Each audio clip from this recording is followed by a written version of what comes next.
bénéficiant de conditions naturelles favorables à différents types de tourisme, dont une ronde façade littorale, des plages de sable blanc, plus de 130 petites et rondes îles, des routes et des forêts primitives ou encore d'anciens sites culturels. Kinsang attire d'année en année un flot croissant de touristes, vietnamiens comme étrangers. Kinsang possède de nombreuses îles, dont Phu Quoc, la plus grande île du pays avec une surface naturelle de près de 600 km². Elle est célèbre pour ses plages paradisiaques qui s'étendent du nord au sud comme Bãi Trường, Bãi Sao, Bãi Khem, ses forêts primitives et sa réserve de biosphère reconnue par l'UNESCO. À part se baigner, les touristes pourront aussi déguster de bonnes spécialités locales comme le vin sim, de l'encône de myrte, le champignon cham, le cache-puitier et de nombreux produits aquatiques dont le fameux nước mắm de Phu Quoc.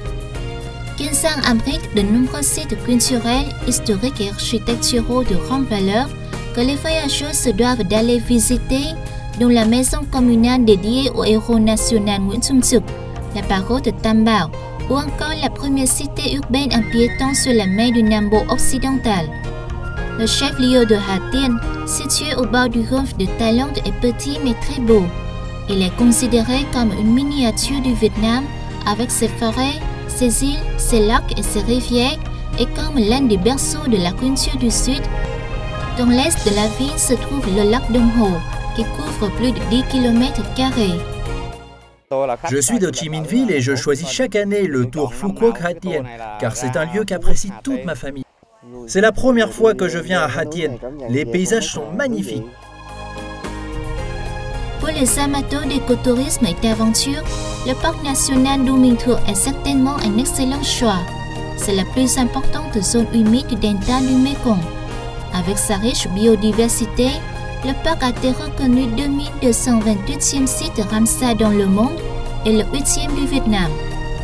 U Minh Thuột est non seulement une zone humide d'importance internationale, mais aussi un lieu chargé d'histoire car il fut une base de résistance contre les envahisseurs.